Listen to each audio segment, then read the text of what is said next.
Amigas, amigos, bienvenidos una vez más a esta serie que llamamos Imaginación, Escatología y Mito en el Arte de la Etruria. Llegamos ya con este al quinto programa, al quinto capítulo de esta serie que encontráis en el canal Arte por Arte. Soy Julio López Saco y, como os comentaba, daros la bienvenida a todos vosotros, amantes de la cultura, de la sabiduría, del arte, de la antigüedad. Suscribiros si os parece interesante para obtener la información de estos vídeos, darle like y hacer los comentarios, apuntes, interrogantes o críticas que estiméis adecuadas.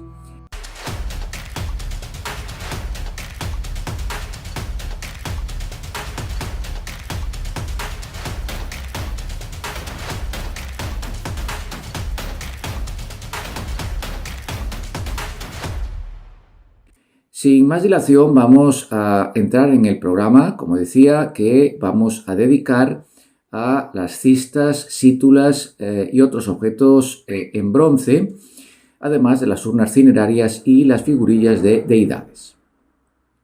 Las cistas tuvieron su auge entre los siglos IV y II antes de la era, en especial en Preneste. Servían para guardar objetos de tocador femenino y también joyas. Estaban formadas por un cuerpo decorado en el exterior con incisiones, sustentado por 3 o 4 pies, con la forma habitual de garras de ave o de felino, o bien de prótomos de animales, además de tener una tapadera con una empuñadura en la que se figuraban estatuillas de ménades, guerreros, animales o sátiros, por ejemplo.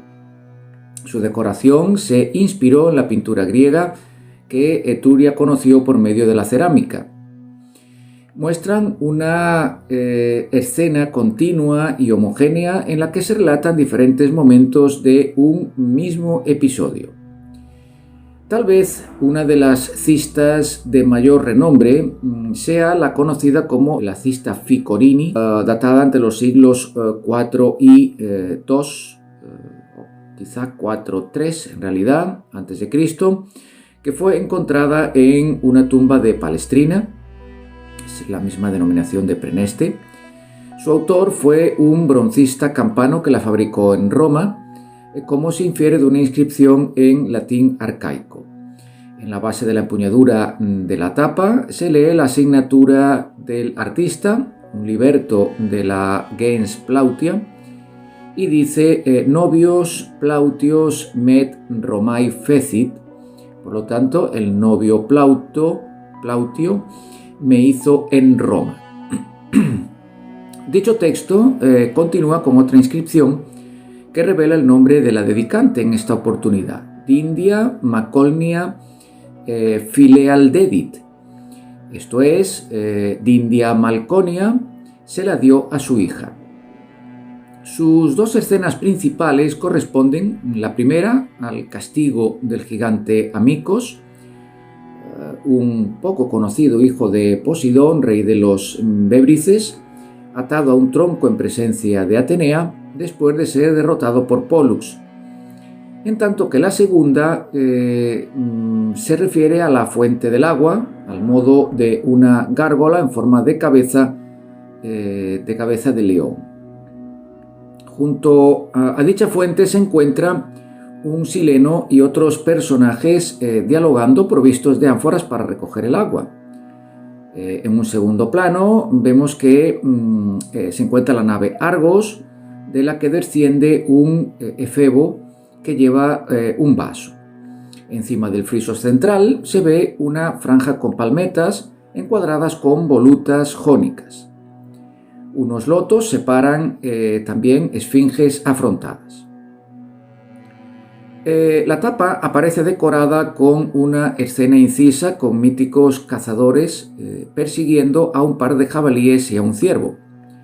En el asa se ven 3 figurillas erectas, concretamente el dios Dioniso y 2 sátiros. Por otra parte, en la llamada cista Crisipos, La empuñadura de su tapadera muestra dos amazonas llevando el cuerpo de una compañera. El friso del cuerpo reproduce el juicio de París y el mito de Edipo. Otros objetos broncíneos destacables son las sítulas. Bien un producto local, probablemente umbro, o un producto típico de la fase de Hallstatt, desplazado a Italia desde los Alpes, atraído por los centros urbanos etruscos. Su demanda fue notable en las épocas orientalizante y arcaica. De funcionalidad funeraria y quizá también de interés utilitario, poseen connotaciones simbólicas en virtud de sus decoraciones. Sus escenas ornamentales se agrupan en tres temas asociados con el mundo masculino: los cortejos o procesiones festivas, es decir, pompa, en ocasiones relacionados con competiciones ecuestres y ágapes, los juegos, en especial los concursos musicales, combates de boxeo y carreras de carros o de caballos, y finalmente los banquetes, epulum. Hay que mencionar en este sentido la Situla Benvenuti, la de la Certosa y la de la Providence. Las urnas cinerarias metálicas estuvieron asociadas a la práctica funeraria de la incineración. Representan la adaptación de aquellas hechas en cerámica en las épocas villanovianas. El tipo más común fue la urna bicónica, particularmente en Etruria meridional, en tanto que en el Lacio y entre los faliscos apareció la urna de cabaña, rectangular, una adaptación también de los modelos cerámicos locales previos, de plantas circulares y elipsoidales. Una de las urnas probablemente más divulgadas es la que apareció en la necrópolis de Osteria de Bulki, que reproduce una vivienda regia de planta oval de los tiempos villanovianos. A su carácter funerario se une el aspecto simbólico de la relevante función social. En algunas urnas, ya en bronce particularmente, aparecen figurillas formando escenas. Se puede mencionar el stamnos metálico del siglo VIII antes de la era, que ejerció de urna cineraria en la necrópolis de Olmobello en Vicencio. Sobre su tapadera se encuentran 8 figurillas itifálicas que hacen un doble recorrido alrededor de un monstruoso cuadrúpedo de extremidades palmípedas, tal vez un plantígrado o un cánido, en función de tótem o incluso la figuración de la muerte. Esta entidad, como sea, está sentada y encadenada por el cuello y se encuentra situada en el centro. En la parte superior de la urna se aprecian 5 guerreros desnudos, también itifálicos, que están tocados con un birrete plano, un polos, armados de mazas, hondas y lanzas y protegidos con escudos que realizan lo que pudiera ser una danza guerrera. Además, otros 3 hombres están con la cabeza descubierta y con las manos ligadas, probablemente atadas, por lo tanto, ¿no? Hay otras 2 escenas que podemos destacar: un hombre con una lanza y una maza y otro hombre, quizá un campesino, que se encuentra arando la tierra, que conduce un buey hacia el sacrificio.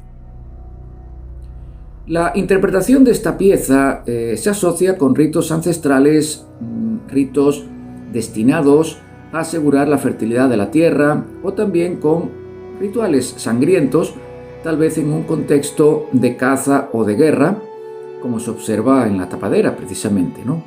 Probablemente en un ambiente doméstico. Tampoco se puede excluir una simbología de muerte y renacimiento, quizá, vinculada con rituales agrarios o relacionada a episodios conectados con la institución del Colegio de los Danzantes Salios, al servicio de las deidades de la guerra. En la región de Chiusi, en los inicios del siglo VII a.C., se sobrepusieron máscaras broncíneas sobre las urnas cinerarias de bronce, con lo que las dotaban, vamos a decir de esta manera, de personalidad. En un principio, las máscaras, que buscaban perpetuar los rasgos del difunto, se ubicaron sobre los rostros de los propios fallecidos, pero luego se fijaron sobre el vaso cinerario, sustituyendo a los yelmos que solían taparlas, es decir, a los cascos. Se trata de una tentativa de antropomorfizar el material funerario. Hasta tal punto fue esto así que en ocasiones a las vasijas se les añadían brazos en relieve o se les situaba sobre una silla o un trono, de manera que tuviesen la forma lo más antropoide posible o antropomórfica. Los vasos broncíneos, ya realizados desde el Villanoviano, presentan decoraciones repujadas sobre formas típicamente griegas, como cántaros, enocoes, leves, olpes o hidrias. Entre los levetes, por ejemplo, sobresalen un par de ellos de la tomba Barberini en Preneste o aquellos de la tomba Regolini Galassi de Caere. En el siglo IV antes de la era se fabricaron enocoes en forma de cabeza humana. Un siglo después se hizo lo propio con frascos de perfume que tomaban la forma de cabezas femeninas. Entre las estatuillas de bronce destacaron los exvotos, depositados por los donantes en los santuarios a modo de regalos, anacémata, o de ofrendas. Los colgantes, caso del discóbolo de la colección Pomeranz, neoyorquina, o las figuritas honoríficas y ornamentales, autónomas o en conjunto. Un buen número de ellos representan devotos y deidades. Además, hay un extenso repertorio animalístico, como, es el caso de los grifos y cérvidos de Brolio, así como los héroes griegos, el caso del célebre Áyax suicidándose de Populonia. La primera broncística copió patrones, en cualquier caso, de Grecia, particularmente del Peloponeso. Entre los pequeños bronces destacan tres que figuran guerreros. Uno de ellos, hacia 700 antes de la era, del depósito encontrado en Brolio, va vestido con perizoma. Otro porta un yelmo, una coraza y némides, y está figurado en una actitud ofensiva. Un tercero va desnudo, aunque armado con espada. En ciertos casos representan a devotos que adoptan la imagen helena del Curos o de la Core. Sobresalen, en este caso, y sin duda alguna, la Core de Campania, llamada en otros casos Afrodita de Sesa, de hacia 500 antes de la era. Esta dama va vestida con chitón y calzada con zapatos puntiagudos y curvos de evidente origen oriental. Otras figurillas destacadas son las de los arúspices. En numerosas ocasiones van vestidas con el traje ritual, en concreto un manto ajustado, tocadas con bonete y con una bula al cuello, llevando en su mano diestra una copa de sacrificio. También destacan las figuras de oferentes y de orantes. De notable interés son el oferente togado de la isla de Farno, el oferente de Picirimonte o el oferente de Betulonia, entre otros varios. Asimismo, deben citarse algunas máscaras de bronce, bustos femeninos y un buen número de cabezas masculinas fundidas a partir del siglo IV a.C. La broncística etrusca alcanzó elevadísimas cotas de finura en las figurillas que representaban a niñitos, es decir, putti, en variadas actitudes. Solían ser exvotos y se pueden mencionar el fanciullo seduto de Tarquinia, quizá como el más relevante. Se encuentra sentado en el suelo, su articulación de brazos y piernas, acompañada del giro de su cabeza, pues forma un esquema compositivo cerrado, y vemos que de su cuello pende una bula discoidal, signo de su nacimiento como persona libre. La inscripción en el brazo derecho alude a que la figurilla representa un don votivo ofrecido a una deidad de nombre Selbans. La pieza se ha datado a fines del siglo III a.C. También el fanciullo sedente del lago Trasimeno, mejor conocido como Puto Graziani, figura a otro niño sentado que está jugando con una paloma. De su cuello, asimismo, como el anterior, cuelga una bula y en sus brazos pues porta sendos brazaletes. Una inscripción, en este caso en su pierna derecha, señala su condición de exvoto dedicado en algún santuario del lago Trasimeno al dios probablemente Texans o Tecesans, que se acostumbra a identificar con el tecún del famoso hígado de Piacenza. La antropomorfización de las deidades etruscas presenta una iconografía tomada de los modelos orientalizantes y griegos que ya están presentes en los vasos cerámicos. Las más antiguas entidades divinas se diseñaron con acusado carácter belicoso, aunque posteriormente, ya en época clásica y helenística, su iconografía fue menos agresiva, manteniendo las enseñas que recordaban su primitiva función. Las figurillas que representan a Minerva, por ejemplo, asociada a la Atenea Prómachos griega, con atribuciones guerreras, presentan el brazo derecho alzado, suelen estar cubiertas con yelmos y protegidas con corazas. La diosa Uni fue titular de un culto en Pirgi y en Gravisca, es decir, la era griega. Sería una suerte de gran diosa madre, si bien fue asimilada a la fenicia Astarte, así como a la Juno era griega, como acabamos de señalar. Entre los escasos realmente ejemplos artísticos destaca una figura identificada con Juno Sospita, que va armada y parece encontrarse en el instante de avanzar con celeridad contra un adversario. Por su parte, la figura de Heracles, Hércules latino, sirvió de figura votiva. Los broncistas lo representaron como un héroe cazador y un héroe combatiente.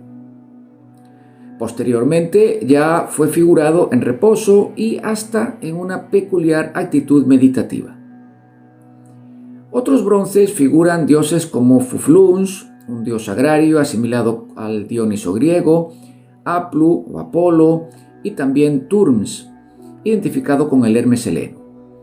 Algunos ejemplares representan a Culsans, el Jano latino, y a Selbans, que ya hemos mencionado, deidad de los bosques, y de ahí relacionado con Silva, precisamente, con el término latino Silva. Aparecen ambos desnudos, con un torques en el cuello y calzando botas altas, lo que se llama endromides. Culsans tiene en este caso pues doble rostro y sobre su cabeza lleva un bonete. Selbans va tocado con la piel de la cabeza de un felino, al modo de lo que sería pues un Heracles, por ejemplo. Y sus estatuillas presentan inscripciones que aluden en cualquiera de los casos a su carácter de exvotos funerarios. Bien amigos, hasta aquí el programa de hoy, el quinto de la serie. Emplazaros para el próximo, que será el sexto y penúltimo, en el cual, bueno, trabajaremos las joyas, los objetos de marfil y la cerámica etrusca. Hasta ese momento, cuidaros, salud, a conservarse y que paséis unas estupendas semanas. Un muy cordial saludo.